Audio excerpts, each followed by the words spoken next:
Eu estava esquecendo de gravar, mas agora eu coloquei aqui para fazer a gravação, né? Então, esse assunto da homossexualidade, o homossexualismo, ele, muitas vezes, de uma maneira incorreta, ele acaba sendo tratado como homofobia, quando, na verdade, as pessoas estão dando a sua opinião, às vezes a opinião é uma opinião muito tranquila, e muitas vezes a fala da pessoa reflete a sua fé. Então, eu estou falando hoje de manhã aqui com vocês, mas eu posso perfeitamente ser acusado de homofobia, sendo que eu estou tratando um assunto dentro de um local restrito, que é uma escola bíblica dominical, ainda que esse assunto ele acaba indo para fora, mas ele faz parte da nossa fé, e nós precisamos tratar sobre esse assunto. Mas muito mais do que tentar convencer pessoas lá fora, porque quem convence é a graça de Deus, eu acho que a intenção de trazer esse assunto, uma vez que está na pauta de Deus, né, trazer esse assunto, mas é nós aprendermos a lidar com esse tipo de assunto de uma maneira bíblica. Tá? Então, nós vamos, inclusive, deixar um pouquinho mais de espaço e tempo, se vocês perceberem, no material que vocês receberam, tem menos coisas escritas, tá? Exatamente para deixarmos um pouco de tempo a mais para conversarmos sobre esse assunto, tudo bem? Eu vou fazer a leitura aqui do texto de Romanos capítulo 1, 25 a 27. Eu já vou começar no 24, que é um assunto que nós tratamos na semana passada, que faz parte desse contexto, e eu vou ler até o verso 27. Por isso Deus os entregou à impureza sexual, segundo os desejos pecaminosos do seu coração, para a degradação do seu corpo entre si. Trocaram a verdade de Deus pela mentira e adoraram e serviram a coisas e seres criados, em lugar do Criador que é bendito para sempre. Por causa disso, Deus os entregou a paixões vergonhosas. Até suas mulheres trocaram suas relações sexuais naturais por outras, contrárias à natureza. Da mesma forma, os homens também abandonaram as relações naturais com as mulheres e se inflamaram de paixão uns pelos outros. Começaram a cometer atos indecentes, homens com homens, e receberam em si mesmo o castigo merecido pela sua perversão. Então, primeiramente, o homem dá as costas para Deus, o ser humano dá as costas para Deus. Na sequência, ele deixa de adorar Deus, aí ele cria um Deus para si mesmo, porque conforme a gente já estudou nas semanas passadas, não há um vazio religioso. Esse vazio religioso ou o vazio de Deus é sempre substituído por algo, por algum tipo de ídolo. Então, o ser humano vai lá, cria ídolos, e a partir da criação dos ídolos, o último degrau do seu pecado, da sua depravação, seria os pecados sexuais e principalmente os pecados da homossexualidade, seja masculina ou feminina. Tá? Ok, então eu vou fazer o compartilhamento de tela.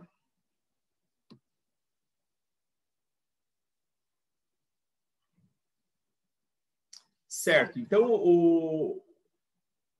o autor bíblico ele começa dizendo que trocaram a verdade de Deus pela mentira e adoraram e serviram a coisas criadas em lugar do Criador.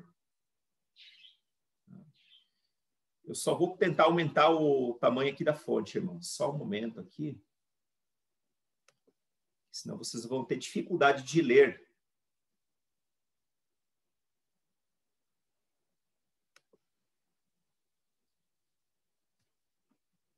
Mais no canto superior da tela, pastor. Aí. Tá. Acho que agora foi, né? É que às vezes ele fica no canto superior, às vezes no canto inferior e assim vai. Mas muito bem.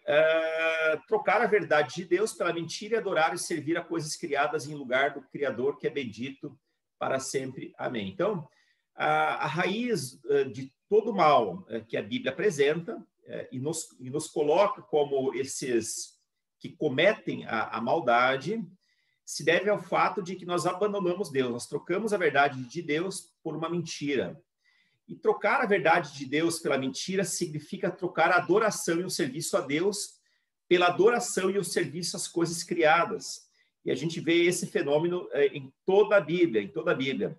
Aliás, entre os reis do Reino do Norte, cuja capital era Samaria, nenhum dos reis, depois da divisão do reinado, após Salomão, nenhum dos reis foi fiel a Deus. Todos eles cometeram pecados de idolatria. Eles, de fato, serviram a deuses esculpidos. O Karl Barth diz que a troca que os homens fazem de Deus pelo mundo significa permitir que a natureza siga livremente o seu curso. Livremente o seu curso. É aquela velha música do Zeca Pagodinho, deixa a vida me levar. É dessa maneira que o homem sem Deus ele segue. E isso acarreta numa fatal substituição de Deus por criaturas demoníacas. Bom, se Deus foi tirado do trono, e aqui a gente tem que colocar assim, Deus foi tirado do trono, entre aspas, porque Deus ele ocupa o seu trono. Aliás, o credo apostólico diz que Jesus está sentado à direita de Deus Pai Poderoso. Tá? Mas a gente destrona Deus da nossa vida, do nosso coração, nós ignoramos o fato de que Deus é Deus. Então, isso aqui precisa ser compreendido entre aspas, tá? Essa questão de Deus ser tirado do trono. Bom, então, se Deus é tirado do trono, outros deuses, logicamente, foram entronizados pela gente, pelo ser humano. E aí o príncipe das trevas tentará imitar Deus. E essa tentativa de imitação de Deus, ela acontece desde o Jardim do Éden, quando os nossos pais iniciais, né, Adão e Eva, eles foram iludidos com a proposta de que se eles comessem do fruto, eles seriam, como Deus, conhecedores do bem e do mal, né?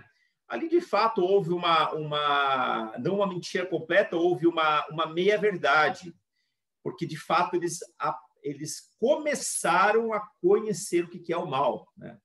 Então, Satanás ele vem com meias-verdades. Uma meia-verdade, a gente sabe que é uma mentira completa. Muito bem.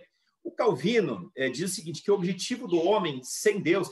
e aí ele fala o seguinte, que o príncipe das trevas tentará imitar Deus e essas imitações não passam de caricaturas de Deus.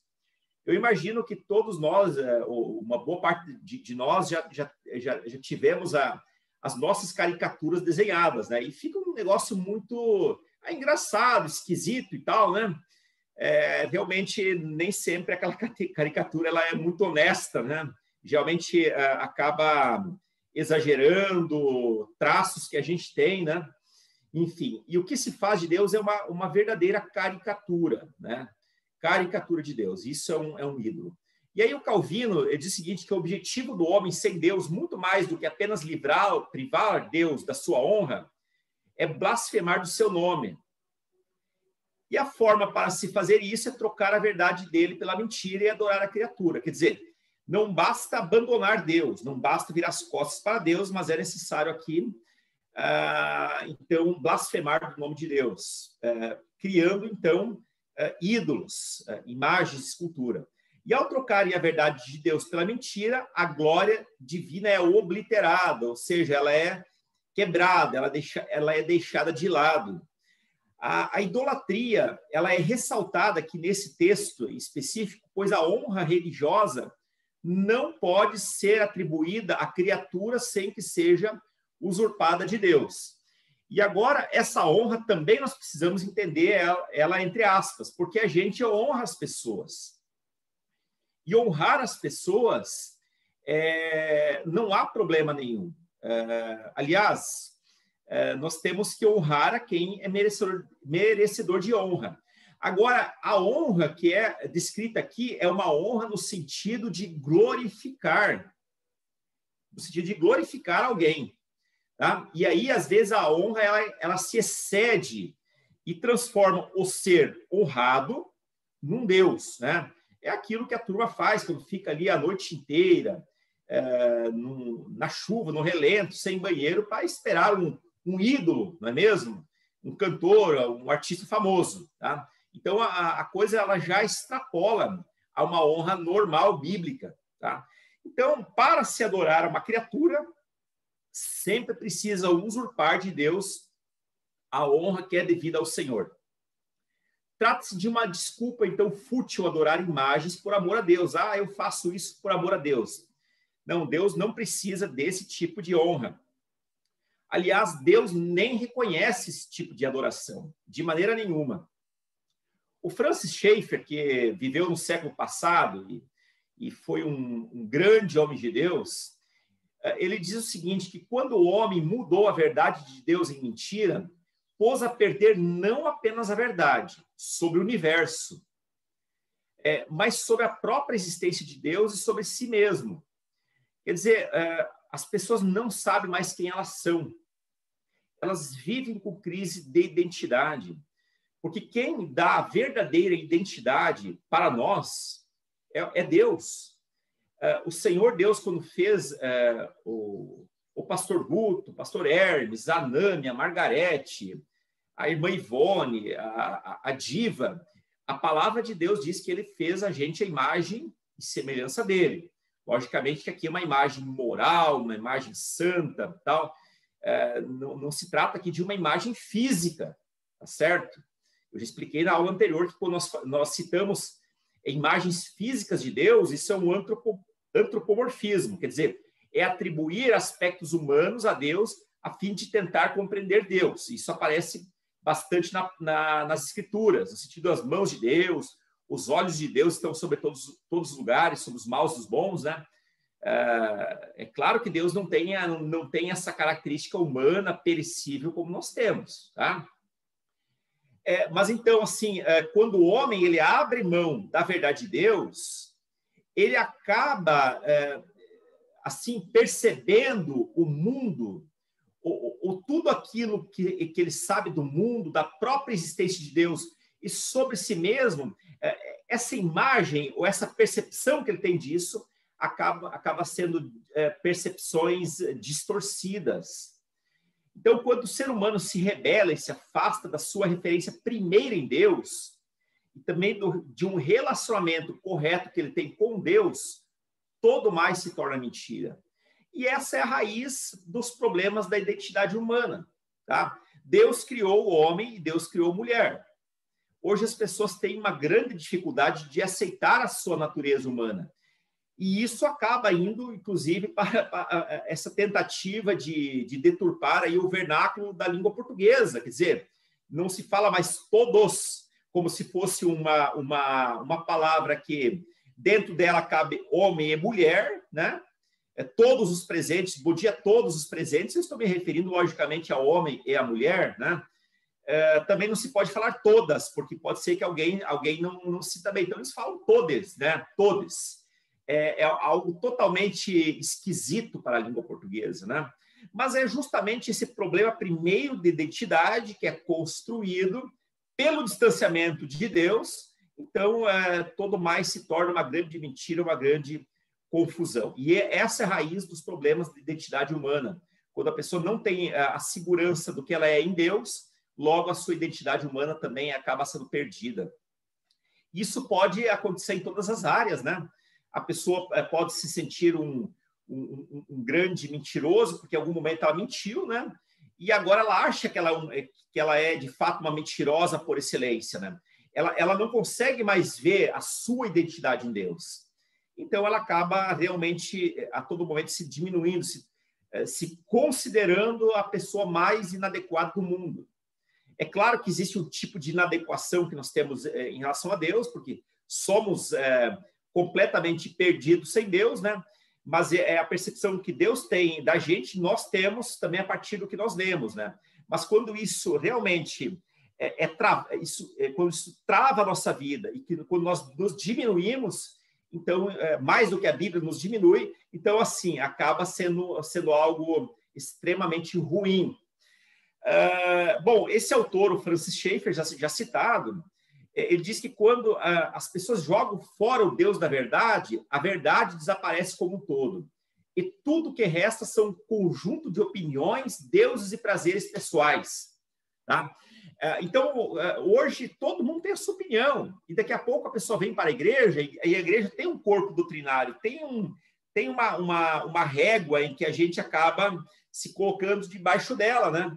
E aí a pessoa vem e ela fica duvidando dessas questões, colocando, mas Deus é amor, cada um tem a sua opinião sobre Deus, não sei o quê. Bom, não é bem assim, tá? Então, vamos entender melhor o que significa isso, tá? Muito bem. Então, as pessoas têm lá os seus conjuntos de opiniões, às vezes totalmente desconexas com a Bíblia. A segunda parte do versículo diz o seguinte: e adoraram e serviram a coisas criadas. E essa segunda parte, ela poderia ser melhor compreendida nos tempos de Paulo. Naquele período, as pessoas serviam a ídolos de verdade. Nós temos situações de Atos lá que os adoradores de Diana, né, acabaram se sentindo prejudicados pela conversão lá de alguém e acabaram perseguindo os discípulos. Então, de fato, eles criavam deuses, né?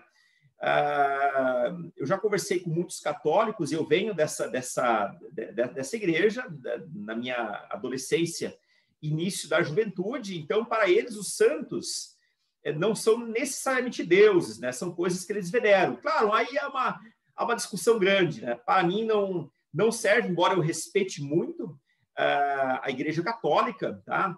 Mas, assim, mais para explicar, eles não veem aquelas imagens como deuses. O problema é a prostração e a oração que se faz a essas imagens, né? A gente sabe que é apenas um mediador entre Deus e os homens, né? Isso, de fato, nos torna cristãos evangélicos e por isso que nós não somos católicos, embora os amamos e respeitamos, tá certo? Então, assim, então vocês já conseguem compreender um pouquinho mais o panorama dessa questão que Paulo trata aqui. Naquele período, no tempo de Paulo, as pessoas serviam, de fato, a esses ídolos de verdade. Eles faziam Vênus como se fosse uma mulher, Hércules como se fosse um homem, e como fossem pessoas que, de fato, interferissem, ou como seres, ou como deuses que, de fato, interferissem na vida humana. No entanto, nada mudou daquele tempo para hoje, né? O que muda hoje é a maneira de se praticar a idolatria. A única diferença é que, em certas circunstâncias, o culto à criatura é um pouco mais sutil, né? Uma coisa é o sujeito fazer lá um bezerro de ouro, como Arão fez, ou uma outra estátua, e se prostrar, né? Então, é um pecado, eu diria assim, muito mais evidente, mas existem ali ídolos muito mais sutis, que são os ídolos que as pessoas fazem e constroem nos seus corações. E Ezequiel vai falar sobre isso, sobre ídolos que o ser humano, o homem, cria ou levanta nos seus próprios corações. Significa que não é necessário que se faça um Deus esculpido, pois a humanidade colocou a si mesma no centro do universo. Então, às vezes, a gente quer realmente atacar outras igrejas e tal, né? E nós podemos, de fato, ter a nossa percepção, nós não concordamos com a doutrina católica acerca das imagens. Tudo bem, a gente tem essa leitura, mas muitas vezes a gente levanta um ídolo mais sutil, que às vezes, da maneira como esse ídolo é edificado, é muito pior do que o que outras igrejas fazem, tá? E é isso aqui que os autores também eles procuram demonstrar. A humanidade colocou a si mesma no centro do universo e ela acaba aqui se deificando. Aliás, há duas formas de fazer um Deus à imagem do homem, tá? Eu já falei na semana passada sobre isso e vale a pena reforçar que a primeira forma é esculpir um Deus.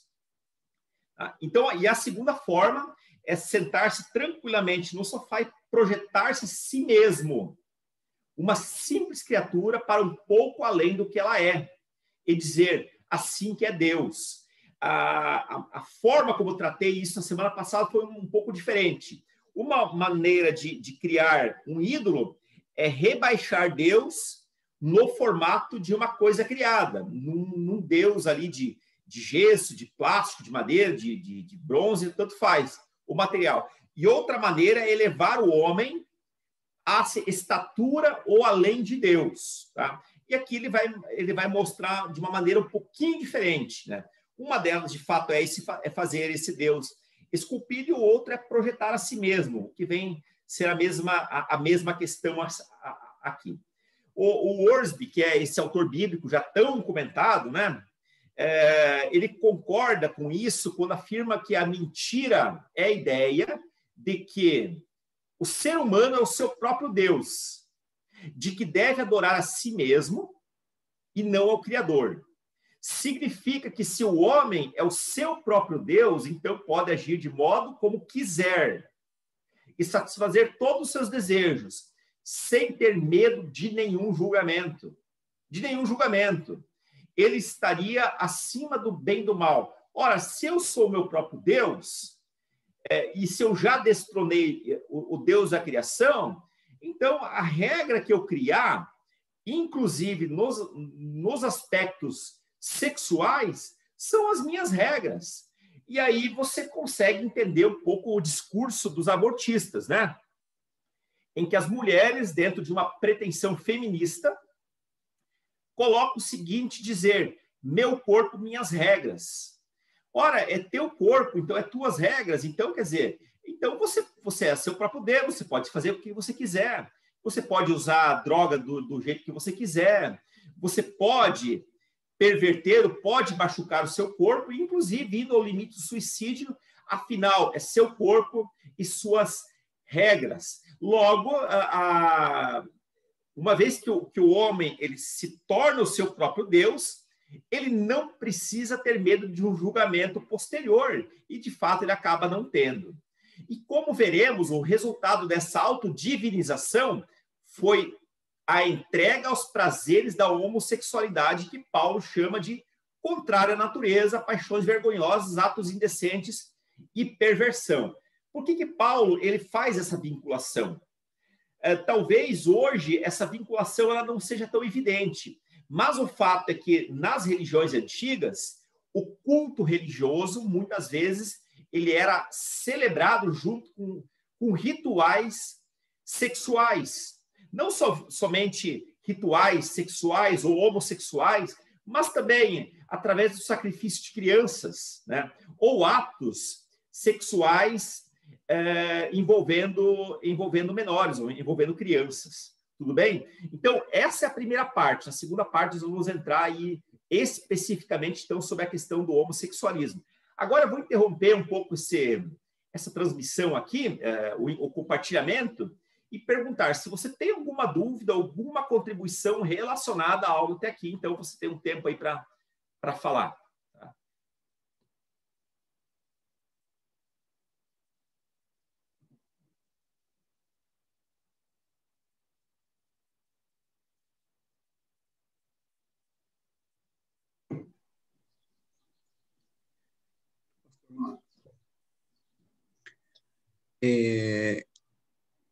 O mundo usa um conceito como se fosse a coisa mais natural do mundo, que é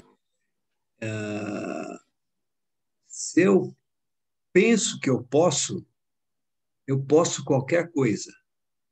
Esse é um conceito muito divulgado entre consultores, fazem as pessoas se sentirem capazes para fazer as coisas. Eu vejo nesse pensamento, o mundo usa isso como uma verdade. Alguns consultores usam e abusam desse conceito. E eles chamam de empoderamento das pessoas e tal, mas isso está camuflando esse conceito que bate com o que está com o que foi falado agora, né? Em que as pessoas se sentem capazes, se sentirem capazes, elas vão poder fazer o que elas quiserem. Isso tem o seu lado assim ingênuo de que isso vai ajudar as pessoas a conseguirem fazer as coisas, mas ao mesmo tempo tem esse pensamento que chega perto desse conceito de que o homem ele é o Deus dele mesmo. Então, eu vejo uma semelhança, né? Eu não sei se eu estou 100% certo, mas assim, os conceitos que o mundo usa de treinamento, de capacitação, usa muito isso, assim, esse motivacional, se você pode, você vai conseguir, né? Na primeira vista parece bonito, mas biblicamente eu acho que tem esse problema que eu não tinha percebido antes, mas eu acho que faz esse sentido. Exatamente isso. Concordo perfeitamente com essa questão, tá? Eu acho que essa palavra empoderamento, ela acabou saindo um pouquinho dos trilhos, né? É claro que a pessoa deve buscar o crescimento profissional dela e tudo, né? Mas às vezes o empoderamento, ela, bom, eu sou poderoso, eu sou capaz e tal, né? Então é um pouco complicado isso. Queria até comentar um pouco, obrigado, viu, Gilson, por trazer à luz isso aí. Assim, infelizmente, não está só no meio corporativo, né? Esse conceito invadiu as igrejas. Existem muitos movimentos hoje, ditos avivalistas, que a gente denomina, assim, de uma maneira informal, de teologia do coach, né? Então, é o empoderamento do crente, você é filho do rei, então você pode tudo. E é uma armadilha muito grande, muitos jovens estão se enveredando para esse tipo de coisa, né? Porque a pessoa se sente bem, né? Você falar, você fazer afirmações, olha, você é filho do rei, você pode tudo. É uma linguagem atraente, né? Em que fora da igreja, de repente, numa carreira e tal, pode até ser alguma coisa boa, né? Mas quando a gente vê com relação à nossa fé, à nossa vida cristã, isso é uma armadilha muito grande, né? É a tática que Satanás usa da soberba da vida, né? Então, a gente tem que tomar muito cuidado, né, com esse tipo de afirmações, de frases de efeito. A gente vê muito isso, principalmente na internet, né? Então, essa teologia do coach aí tem sido um veneno dentro das igrejas e tem destruído os conceitos da Bíblia. Então, essa é a importância da gente estar aqui agora, estudando a Bíblia, estudando conceitos difíceis aqui, né? Romanos é realmente difícil, mas eu insisti com o pastor Marcos, né? Ele topou o desafio e está indo muito bem. Então, obrigado aí por ter trazido isso aí. Pastor Marcos. Ok. Mais alguém que gostaria de comentar algo? Eu quero fazer uma pergunta para você. A questão da honra, quando a gente exagera na questão da honra, a gente não pode também sair dos trilhos. Por exemplo, a gente gosta muito de fazer as coisas e ficar em evidência. Isso acontece na igreja, em qualquer lugar. E a gente vê que a perspectiva cristã é tudo aquilo que a gente faz apontar para Deus, né? E a honra exagerada, ou seja, fazer as coisas e querer ficar em evidência, também pode tirar a gente dos trilhos? Pode sim, Márcio. Pode sim. É quando eu, por exemplo, eu bato no peito e eu digo o seguinte: eu sou bonzão, eu sou um insubstituível. Ou eu dependo muito desse afago dos outros, né? A honra já não é mais para Deus, já é de fato minha. Eu já abasteço meu ego com esse tipo de coisa, tá? E isso é complicado. Quando eu faço em relação aos outros, da mesma maneira, porque assim, uma coisa é um elogio, olha, legal, o seu trabalho sendo muito bem, isso é importante. Palavras de afirmação são importantes. Seja no público ou no privado. Mas quando essas palavras de afirmação, elas vão a um limite maior do que o normal, né? E eu me torno um verdadeiro puxa-saco, aí isso é complicado. Aí é complicado. Aí eu já divinizei o outro, eu estou prejudicando a outra pessoa. Tá? Você vê que em Atos teve momentos em que pessoas tentaram lá se ajoelhar na frente dos discípulos. E eles falaram, olha, não façam isso porque eu também sou homem como você. Então, assim, nós podemos, de fato, fazer coisas muito boas, com excelência. Aliás, a palavra excelência, ela aparece bastante no nosso meio, e temos que fazer, sim, com excelência, tá certo? Mas, olha, gente, o vírus está aí, está mostrando que eu não sou grande coisa, não, tá? E que eu sou suscetível à morte, a uma fatalidade a qualquer momento, tá? Então, não tem porquê. Vamos honrar, sim. Vamos agradecer, sim, as pessoas. Olha, muito obrigado. O seu trabalho tem sido excelente. Estou muito feliz em trabalhar com você. Mas não podemos passar disso, tá? Porque quem morreu na cruz foi Jesus, não fui eu. Eu não morri na cruz por você e você não fez isso por mim, tá certo? Eu não sei se isso responde a sua pergunta, Márcio. Pastor Márcio. Excelente, pastor. Sim, Esther.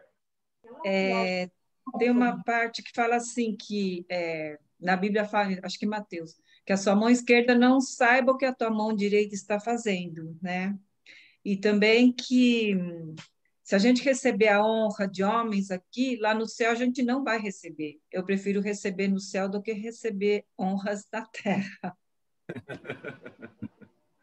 Exatamente. Mas assim, irmãos, também não vamos... Sim, irmão Jorge, por favor, pode falar. Tem que lembrar que existe um provérbio que diz que a prata é provado, como é que era o texto lá, e o ouro forno, e o homem é provado pelos louvores que recebe, né? Eu acho que receber o louvor, se vem errado ou vem certo, pode ser que a gente tenha a medida a cuidar, mas quem tem que cuidar é quem recebe, não é? O homem é provado pelos louvores que recebe. A gente vai saber se o homem realmente é um homem maduro ou não maduro, à medida que ele pode acolher, seja os louvores exagerados ou até equivocados, ele tem que saber como lidar com os louvores que recebe. Essa é a forma como o homem é provado por Deus, né? Então, a gente falar assim, bom, é errado que alguém fale alguma coisa errada, tá certo, é errado, mas do outro lado, o errado é como que a gente lida com aquilo que a gente recebe. Isso que é essa questão de maturidade espiritual, no meu ponto de vista. Eu concordo com isso. Eu acho que foi uma palavra nesse sentido muito bem colocada, tá certo? Isso vale tanto para os louvores que recebemos, como as palavras também depreciativas, né? Às vezes alguém também faz malfeice uma palavra e a gente acaba também tomando isso de uma maneira exagerada, né? É tudo como também a gente acolhe, sem dúvida. Irmãos, podemos continuar aqui no nosso texto. Eu vou abrir mais tempo para vocês falarem alguma coisa, tá? A contribuição de todos vocês foi muito boa, tá? Agora sim, não vamos cair naquele exagero de não elogiar mais, tá? Que às vezes a esposa faz um prato legal e tal. Porque eu não vou honrar, porque... Não, calma aí, gente. Calma aí, né? Vamos ser agradáveis às pessoas que cuidam da gente, tá certo? Honra quem merece honra, tá certo? Vamos lá.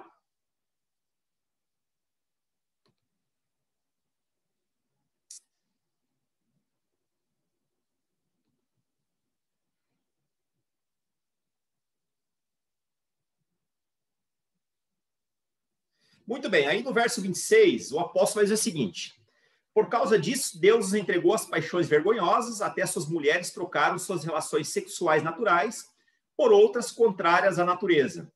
Paulo aqui ele não se refere apenas aos homens quando trata do pecado da homossexualidade, mas também das mulheres. É claro que, antigamente, a homossexualidade era talvez muito mais perceptível em relação aos homens, mas hoje a coisa ela ficou muito evidente entre as mulheres também.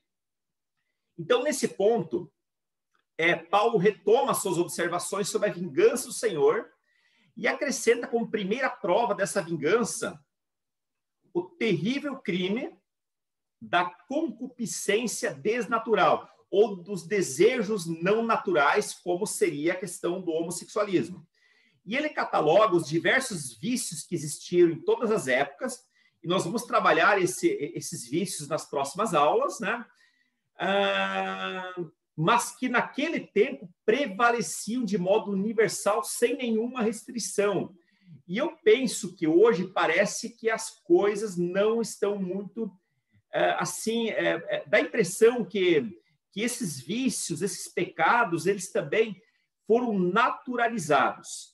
Embora em todos os homens, ou melhor, embora nem todos os homens sejam ladrões, homicidas ou adúlteros, que são algumas descrições de pecados ou vícios que o apóstolo Paulo trata aqui, ainda assim não há nenhuma pessoa sequer em que não sejam encontrados algum tipo de corrupção ou vício.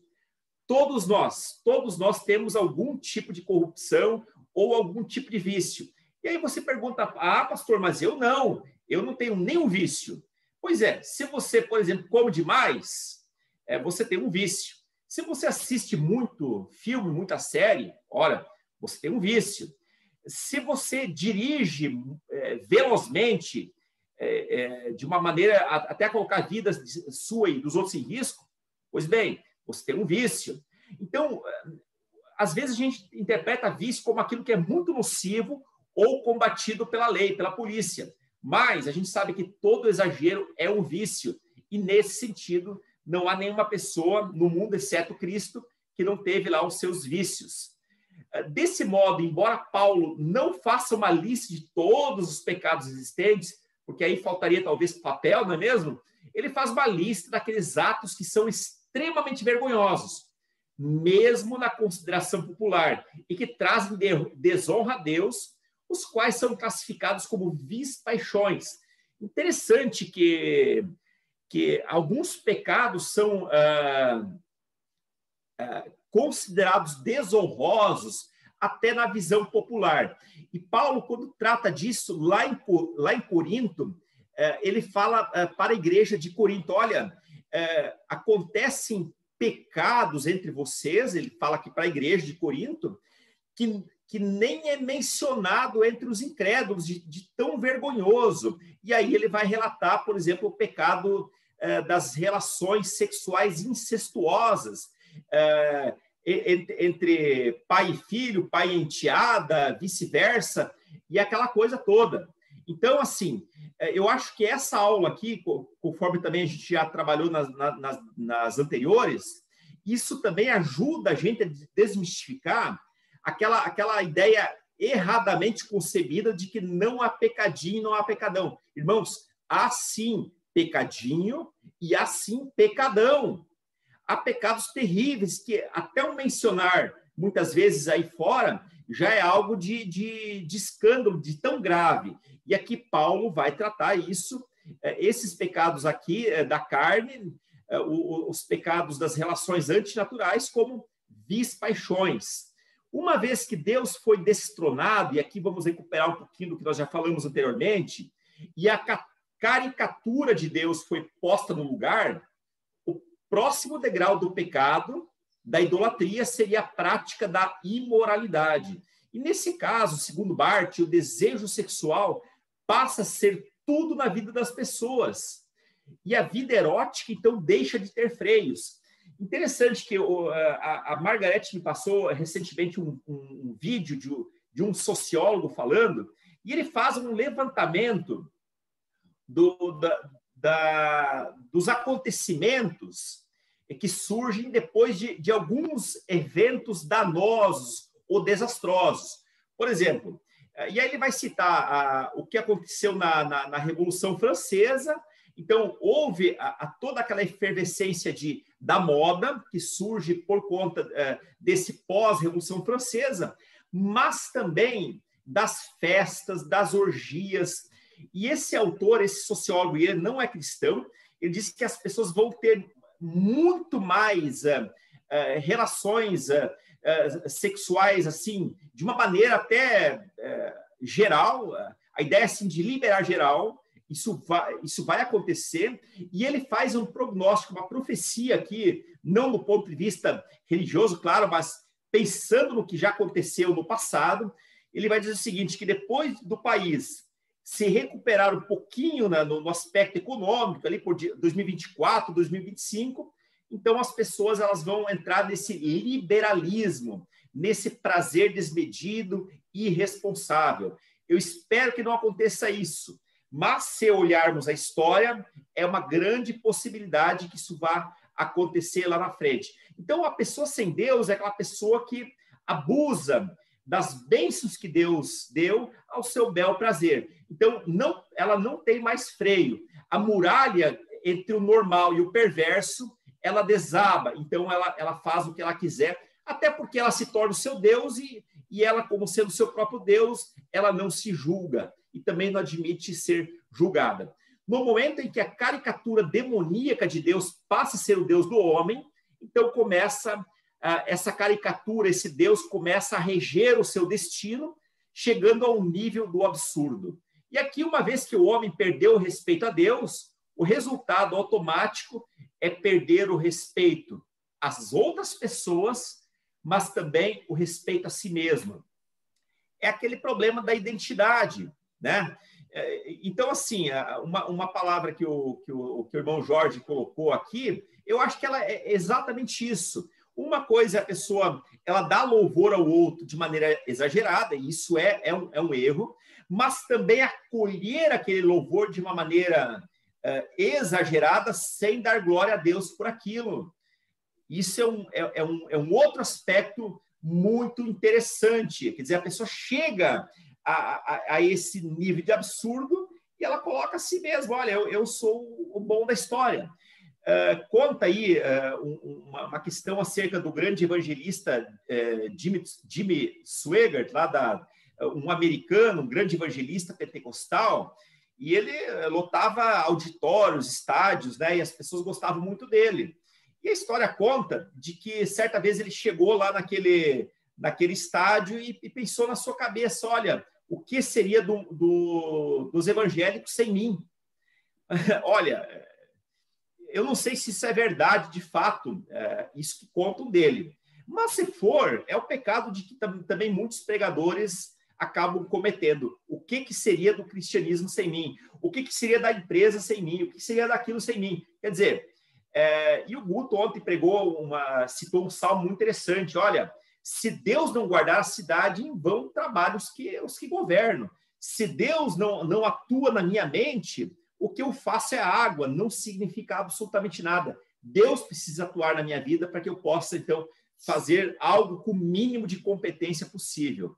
Muito bem, no momento em que a caricatura demoníaca de Deus passa a ser o Deus, começa a reger o destino da pessoa, então chegando aqui ao nível do absurdo. Uma vez, então, que o homem perde o respeito a Deus, vai perder por si mesmo. E Paulo vai falar aos Coríntios, lá no capítulo 12, verso 23, que ele menciona de que aquelas partes que parecem ser menos dignas de honra, passam a receber mais honra. É assim, quando o homem troca o Deus verdadeiro pela criatura demoníaca, ele passa a viver licenciosamente, como se tais vícios sexuais fossem os mais honrados, os mais evidentes. E hoje, qualquer propaganda, ela acaba tendo ali um forte cunho, um forte apelo sexual. Isso a gente já vê lá desde a década de 80, né? Aqueles homens em cima de um cavalo, fumando um cigarro, agora citando aqui a propaganda da Marlboro, propaganda de bebidas alcoólicas, sempre ali com propagandas de mulheres não tão bem vestidas assim, não é mesmo? Quer dizer, o apelo sexual, ele acaba sendo colocado em maior honra. E é o que Paulo quer dizer aqui. Aquelas partes que pareceriam com menos honra, acabam tendo mais honra. É claro que Paulo ele trabalha isso num conceito de dons, colocando como corpo, lá em Coríntios, como diversos membros, e dizendo assim, da mesma maneira como o corpo tem muitos membros, a igreja também tem muitos membros, né? E aquelas partes que a gente às vezes considera não tão decorosas, acaba tendo aí uma honra destacada, então ele vai transportar a ideia do corpo para a questão dos dons na igreja, dizendo que mesmo pessoas que fazem ali um trabalho que não é tão bem visto, visível, aquelas coisas que muitos não gostam de fazer, como uma limpeza, por exemplo, esses acabam tendo mais honra. E aqui os autores vão dizer o seguinte, olha, esse aspecto sexual, ele acaba tendo uma honra exagerada, muito exagerada. Então, ali as partes sexuais acabam tendo a preeminência em relação às demais partes do corpo.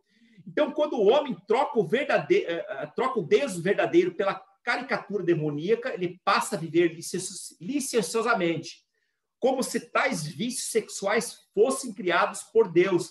E, de fato, esses vícios são criados pelo coração do homem. Esse homem passa a usar, então, o versículo bíblico que diz que Deus é amor de uma maneira distorcida, a fim de justificar as suas práticas pervertidas. Os hippies falavam assim, olha, Deus é amor. E essa ideia de Deus é amor, ele acaba sendo usado hoje em muitos movimentos políticos e até religiosos para, por exemplo, legitimar o casamento entre pessoas homossexuais, né? Ora, se Deus é amor, então ele não vai condenar o amor entre duas pessoas do mesmo sexo. Ora, Deus é amor no sentido de que ele ama toda criatura e de que ele mandou o seu único filho para morrer em nosso lugar. Mas o fato de Deus ser amor não legaliza o casamento entre pessoas do mesmo sexo, tá? Isso é uma coisa que precisa ficar muito clara. E, nesse sentido, nós não temos que atualizar a Bíblia de jeito nenhum. Ela continua sendo assim. O Emil Brunner, um outro comentarista, diz que a perversão original do relacionamento do homem com Deus é seguida pela perversão de todos os relacionamentos humanos. Significa, olha, se o meu relacionamento com Deus foi pervertido ao ponto de eu destroná-lo e colocar ídolos no lugar, ou até mesmo eu me colocando no lugar de Deus, então todos os demais relacionamentos eles são passíveis dessa deturpação. O Hernandes Dias Lopes ele diz aqui que o lesbianismo, que a prática homossexual entre as mulheres, era já uma prática comum nos dias de Paulo, mas não havia tanta publicidade como nos dias de hoje. Quando o apóstolo diz que as mulheres mudaram o modo natural da sua relação, por uma forma contrária à sua natureza, ele aqui destaca o grau máximo da degradação. Segundo o autor, as mulheres sempre foram as guardiãs da moralidade. E eu já escutei, inclusive, o pastor Marcos Henrique falando nisso sobre a queda do Império Romano. Quer dizer, enquanto que as mulheres ali guardavam essa questão da moralidade, a coisa ia mais ou menos. Mas depois, quando elas abriram mão disso, quando elas descambaram, então, de fato, o Império acabou ruindo. Quando até as mulheres se corrompem, então quer dizer que a cultura chegou ao fundo do poço. De fato, as mulheres elas têm um destaque muito, muito importante na nossa sociedade hoje em dia. E aí o verso 27, nós já estamos chegando ao final, já vou abrir para o compartilhamento de vocês. O apóstolo Paulo diz o seguinte, da mesma forma, os homens também abandonaram as relações naturais com as mulheres e se inflamaram de paixões uns pelos outros. Começaram a cometer atos indecentes, homens com homens, e receberam em si mesmo o castigo merecido pela sua perversão. Significa que, ao mesmo tempo em que o homossexualismo desperta a ira de Deus, de acordo com a teologia paulina, o homossexualismo é a ira de Deus já sendo posta em prática. Paulo trata o homossexualismo de modo muito severo, do mesmo modo como é tratado aqui em toda a Bíblia. É só lembrar, por exemplo, o que aconteceu lá em Sodoma e Gomorra. Mesmo que tal ato possa oferecer aqui algum tipo de satisfação em determinado nível de relacionamento, aí pode-se dar ali as justificativas sociológicas ou mesmo psicológicas acerca do porquê ou das razões que levam as pessoas a entrar no homossexualismo.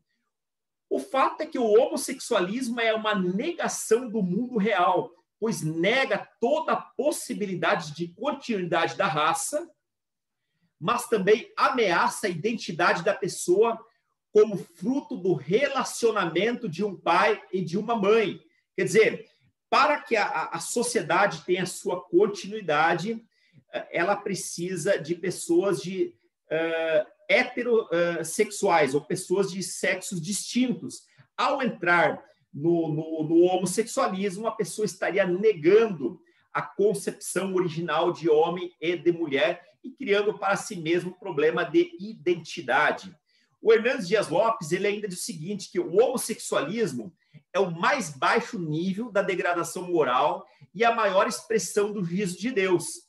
Segundo ele, quando o apóstolo fala que Deus entregou tais homens à imundícia, no verso 24, a paixões infames e a uma disposição mental reprovável, ele se refere à imoralidade sexual, principalmente ao homossexualismo.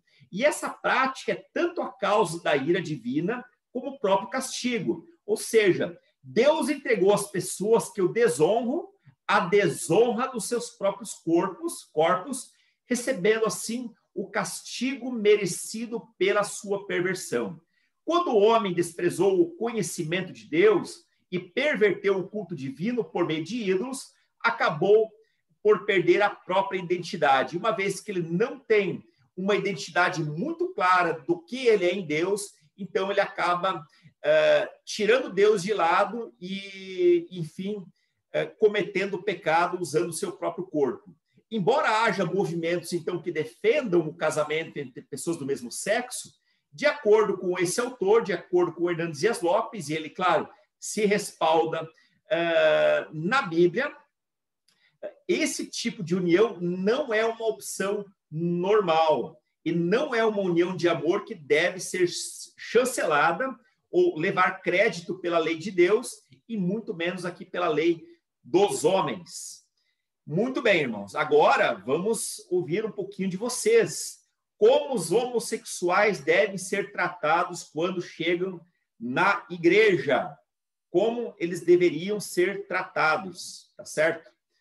Essa é a pergunta aqui para nós pensarmos e conversarmos um pouco sobre isso, já que é um assunto que afeta a igreja.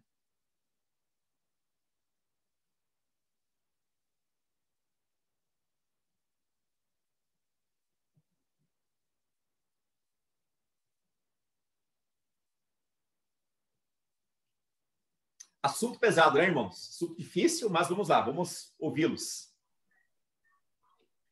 Vamos tornar esse negócio prático, não é mesmo? Ontem eu estava conversando sobre isso, não é? Nós temos que entender que, eu penso da seguinte forma, existem dois tipos de tratamento que a igreja deve ter. O primeiro tratamento, ou talvez um tipo de culto, é o culto onde nós podemos dizer, vinde a mim, né? Como Jesus disse, vinde a mim como estais.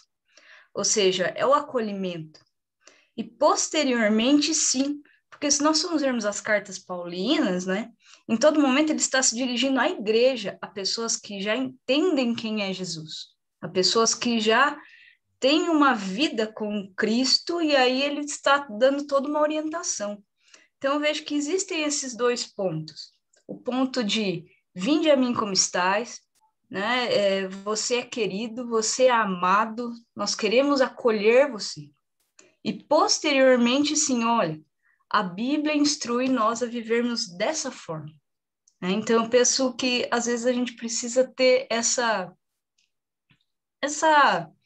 capacidade de fazer esses dois caminhos de uma forma que agrade ao Senhor. Né? É isso que passa pela minha cabeça. Ô, Bruna, mantenha o seu áudio ligado. Eu preciso fazer uma provocação para você agora, tá? Faça. Você é bióloga, né? Você é bióloga. Você é PhD em biologia, não é mesmo? Né? Sim. Tá indo esse caminho. Pois é. Mas é o seguinte, a gente percebe o homossexualismo entre os animais também. Então, e aí? Como é que fica isso?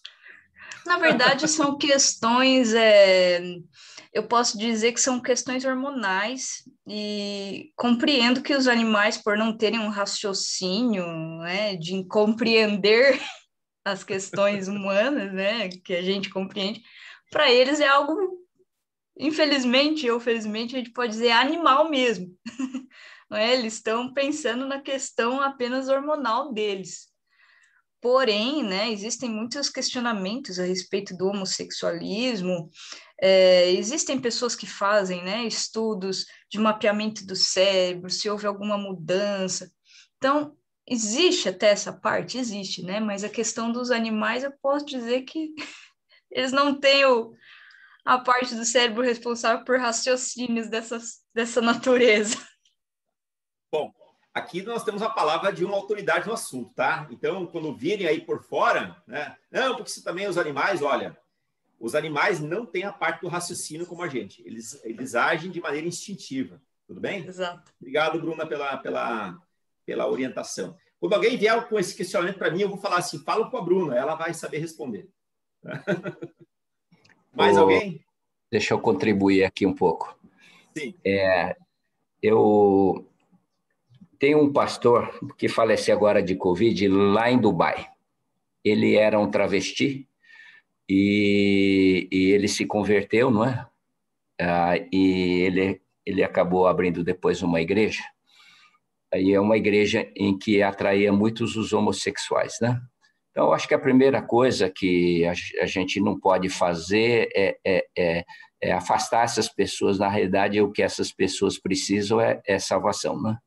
Acho que um ponto de vista que eu tenho é que essas pessoas, elas são muito infelizes. Eu acho que quando a gente vai contra a natureza de Deus, a gente se torna uma pessoa muito infeliz, não é? Por que tem parada gay? Parada gay, na realidade, nada mais do que uma tentativa de dizer que aquilo que a gente faz tá correto. Porque você não viu nenhuma parada de homem, né? Parada de homem, sou homem, que legal sou homem. Não existe isso, porque é da nossa natureza. Para que a gente precisa provar que a gente é homem, não é? Agora, quando vem o movimento gay, na realidade, é a tentativa de dizer, olha, eu estou fazendo uma coisa errada. Eles sabem que estão fazendo uma coisa errada, não é? E quer provar de que é certo, não é? Esse pastor Lito, ele perguntaram uma vez para ele, falou, como é que você ensina esse pessoal a respeito da questão do homossexualismo? Ele falou, sabe, eu não preciso ensinar nada, eles já sabem tudo, não é? Porque eles vivem um conflito interior muito grande, não é? E, na realidade, muitas vezes o que falta é um braço estendido para ver se consegue sair de lá, né? Naturalmente, o movimento prova, por isso que eles são muito agressivos, né? Quando você fala que tem cura para isso, que tem, né, libertação para isso, eles se agem de uma forma absurdamente forte, não é?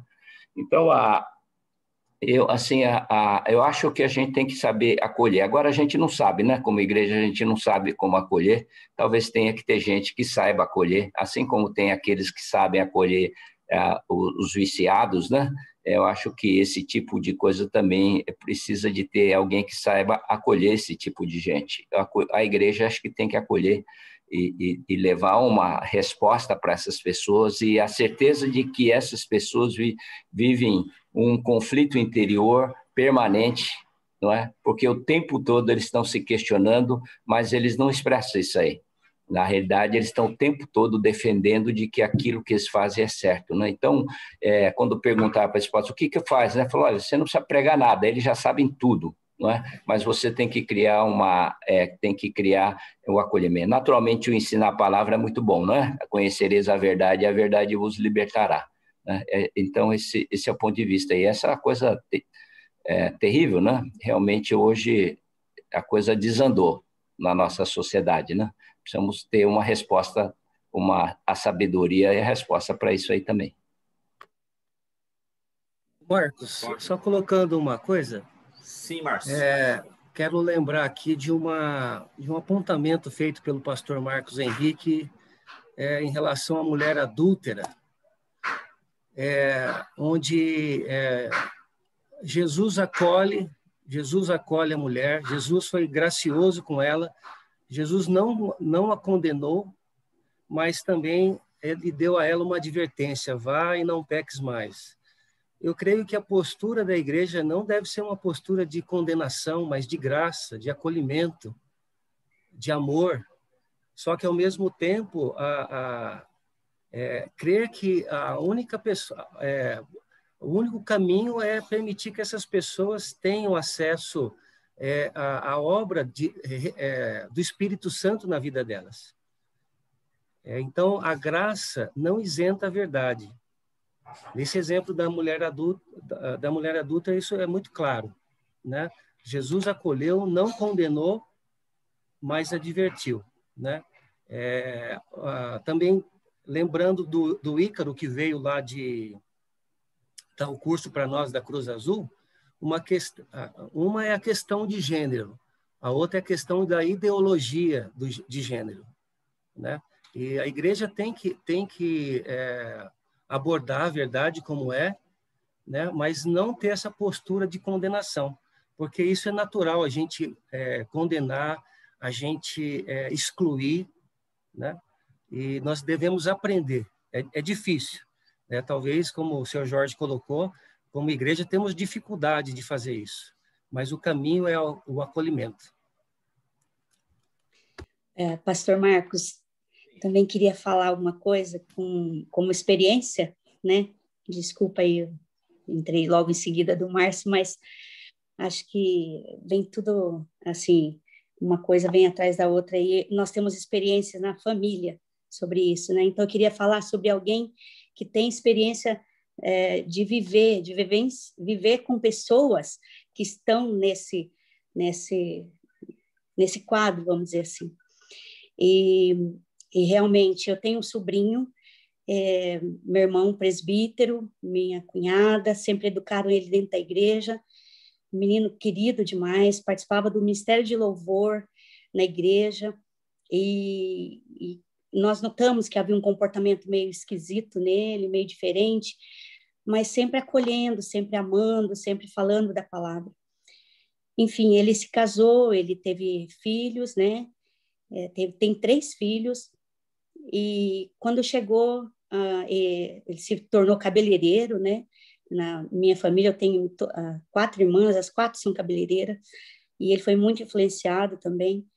E aí chegou agora, há uns 6 anos atrás, ele chegou para o meu irmão e falou: olha, pai, você queria netos? Estão aqui seus netos.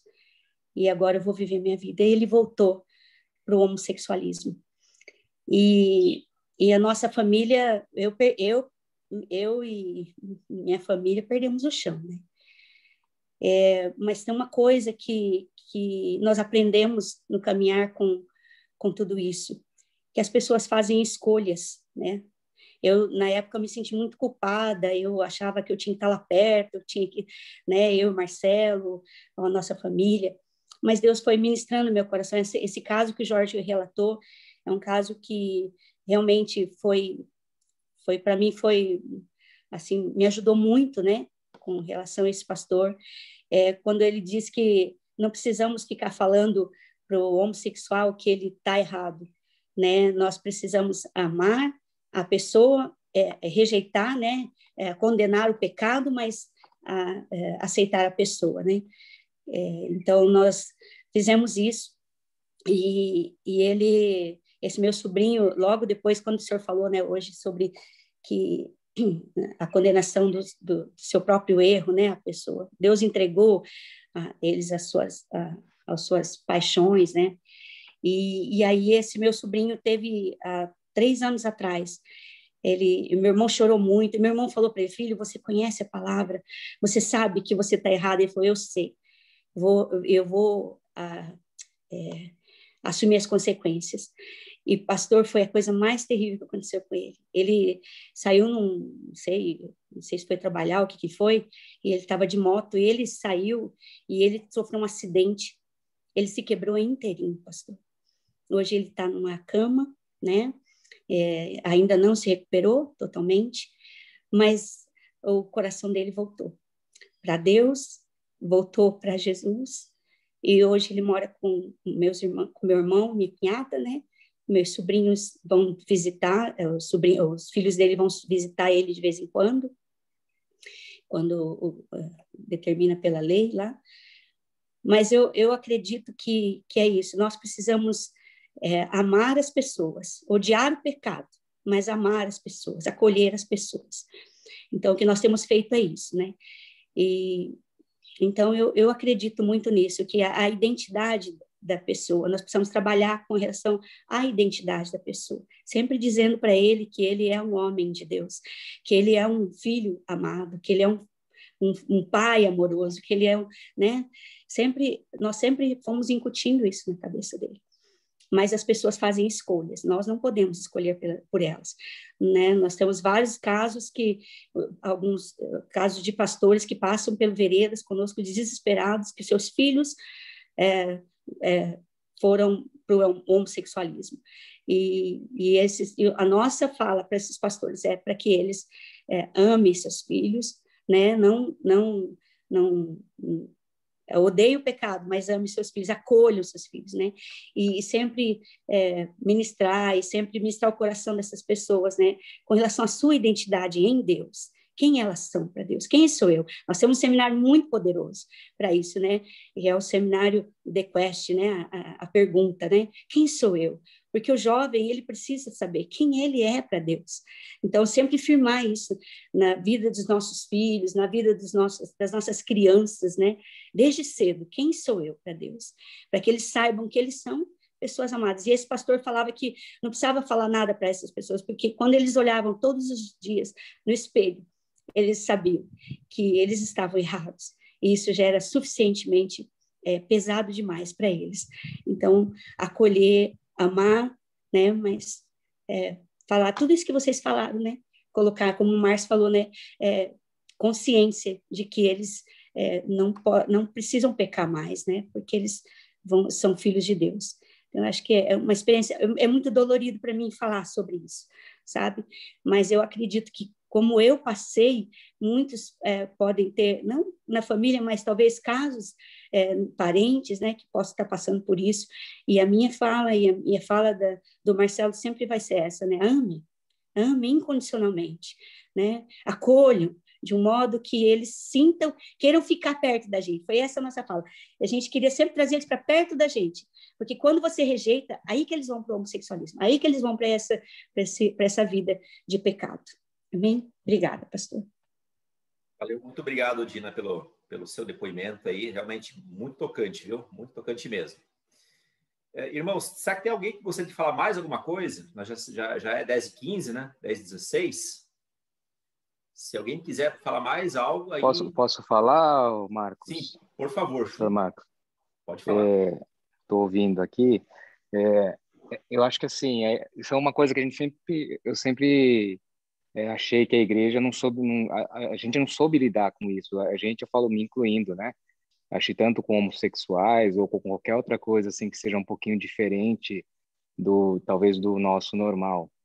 E eu acho que a igreja realmente precisa aprender a ser receptiva e principalmente derrubar preconceitos, né? Eu acho que assim, no sentido assim, porque nós carregamos viés, nós temos até preconceito, faz brincadeirinha, faz bullying, né? Até sem querer a gente faz, né? Assim, às vezes a gente está na rodinha de amigos, até de cristãos, a gente acaba fazendo uma brincadeirinha preconceituosa e tal. E isso só afasta as pessoas, por exemplo, com problema de homossexualidade. E eu acho que na igreja como um todo, a gente ainda tem muito preconceito com os diferentes, né? Porque a igreja como um todo acaba... Eu estou falando em igreja, não estou falando da Holland completa, estou falando no geral, né? A igreja acaba virando um clubinho de pessoas normais e a gente acaba rejeitando, por exemplo, quando vem mendigos na igreja, né? Fala, ó, fica lá no fundo. Quando vem pessoas homossexuais, né? Ou quando vem pessoas, sei lá, skatistas ou tatuados. São pessoas todas que precisam de Deus, né? Então, acho que a gente precisa aprender a acolher mesmo, com amor, sem preconceito, e deixar o Espírito falar ao coração dessas pessoas. Eles não precisam de mais condenação, acho que eles precisam de amor. E essa palavra que o Jorge trouxe dessa igreja, eu acho que eu vi o Craig Hill falando uma vez dessa igreja, desse cara que se converteu do homossexualismo, e ele trabalhava com homossexuais. E o Craig Hill perguntou, como que você faz, né, para falar sobre... Como que você faz para convencer eles do pecado? Ele falou, não falo nada. Eu abro a igreja, né, transmito amor e deixo o Espírito Santo fazer o resto. É bem interessante, né? Isso que foi a postura desse cara. E tava assim, a igreja dele bombando, um monte de gente sendo transformada verdadeiramente, né? Então, acho que assim, a gente como igreja precisa mudar, né? Como todo, e eu me incluo, tô falando a gente como igreja, tô falando questão de falar que eu estou no meio dessas que precisa mudar, viés, preconceitos e bullying, brincadeirinhas. Brincadeirinhas machucam, a gente não percebe às vezes, né? E então acho que é uma boa palavra, uma ótima palavra de reflexão e uma ótima chamada para quando tudo voltar, por exemplo, não vai voltar tudo ao normal, como disse o pastor Guto, né? Vai ser uma nova normal, mas quando a gente poder voltar a nos reunir, qual vai ser a nossa postura, né? Eu acho que isso vai ser importante para receber os que precisam de salvação, de luz, de direção e de amor. Era isso, obrigado. Legal, Chum, obrigado. A Nami está dizendo aqui, eu acho que é a Nami, né? Existe um estudo que diz que uma boa porcentagem de homossexuais foram abusados sexualmente na infância. E as meninas acabam tendo muita raiva, né? São as explicações psicológicas, elas têm sentido do ponto de vista psicológico. Mas essa pessoa precisa ser resgatada, tem que ser amada, ela tem que ser conduzida e tal. A ideia do que a Bruna falou, ser conduzida, né? Ser acolhida, eu acho que isso ajuda bastante, né? Agora, claro, como igreja, nós temos que discutir esse assunto. Claro, amar, por exemplo, a questão dos homossexuais, né? Não cometer atos de violência, eu acho que não ajuda você exigir mudança de alguém. Esse exemplo aí que o Chum acabou de dar, reforçando o que o Jorge falou, às vezes a gente quer mudar a pessoa à força. E aí fica dando argumentos, assim, até argumentos que machucam, né? Pode até ser argumentos verdadeiros, mas a gente tem dificuldade de mudar a si mesmo sobre certos defeitos de caráter que a gente tem, né? Quanto mais querer mudar os outros. Então, deixe que o Espírito Santo haja, né? Ter essa receptividade. Agora, a igreja ela precisa, por exemplo, ter suas posturas também, né? Por exemplo, um casal de homossexual chega na igreja e quer se casar. Como pastor, eu não faria um casamento assim, de jeito nenhum, né? Porque é uma prática. Mas daí você não vai estar amando. Claro, é justamente porque eu amo aquelas pessoas, é que eu não farei um casamento homossexual. Participar em ministério, também não, né? Eu acho que se os demais pecados, eles já assim, impediria a pessoa, dependendo do tipo de pecado, impediria o sujeito a participar, o homossexualismo entraria na mesma questão. Mas o fulano canta tão bem, dança isso, tal. Não, se é homossexual, tem que ter uma vida transformada. Não tem problema se já foi perdoado, né? Mas se continua sendo, então a gente, por amor à pessoa, opta em não permitir, tá certo? Bom, gente, é um assunto que não se esgota, nós vamos ainda pensar nisso. Eu fiz um resumo de 15 pontos sobre esse texto. Vocês podem estar usando o resuminho, as pontuações feitas, tá certo? Os seus grupos de estudo, particular, familiar, não importa, tá certo? E eu acho que esse assunto vai acabar nós vamos acabar voltando em outros momentos aí. Eu acho que já foi um bom começo, né? Então, nós podemos retomar esse assunto em outros momentos, tá bom? Vamos orar e vamos finalizar? Nosso Deus e Pai, nós louvamos e agradecemos ao teu santo nome. Muito obrigado pela vida dos irmãos e irmãs que estão presentes. Estamos diante de um assunto muito delicado, difícil, mas a tua igreja, Senhor, precisa trabalhar com isso. Conforme o teu filho Chum falou, nós não sabemos como igreja lidar com esse assunto, não sabemos lidar com pessoas que são diferentes, que não têm as mesmas condutas em Cristo, mas que o Senhor possa nos revestir de amor, para que possamos saber amar as pessoas como Jesus amou. Aliás, essa é uma frase que o Padre Zezinho já cantava lá no passado, que possamos amar como Jesus amou. E às vezes eu não sei, Pai, amar como Jesus amou. Que o Senhor possa me ensinar e ensinar a tua igreja. Que o Senhor possa conduzir e abençoar aos irmãos e às irmãs, as pessoas que estão doentes, Pai. Que o Senhor possa ministrar na vida dela, ministre a tua cura na vida da irmã Yassu, que está adoentada, Pai. que ela possa também sentir o refrigério e a visitação do Senhor na vida dela, e também abençoe a vida do Moisés, dos filhos, netos, enfim, que o Senhor possa carregar essa família nos teus braços de amor. Assim nós pedimos, agradecemos e louvamos a Ti em nome de Jesus. Amém. Amém. Que Deus abençoe a vocês, irmãos. Até a semana que vem, se Deus permitir. Amém. Bom domingo, Tchau, tchau. irmãos. Valeu. Bom domingo. Tchau. Até mais. Bom domingo. Bom domingo a todos. Tchau, boa semana para todos. Amém. Bom domingo para todos. Boa semana. Tchau. Tchau, tchau. Bom jejum. Bom jejum para todos. Tá vendo? Você está convidando todo mundo para comer peixe.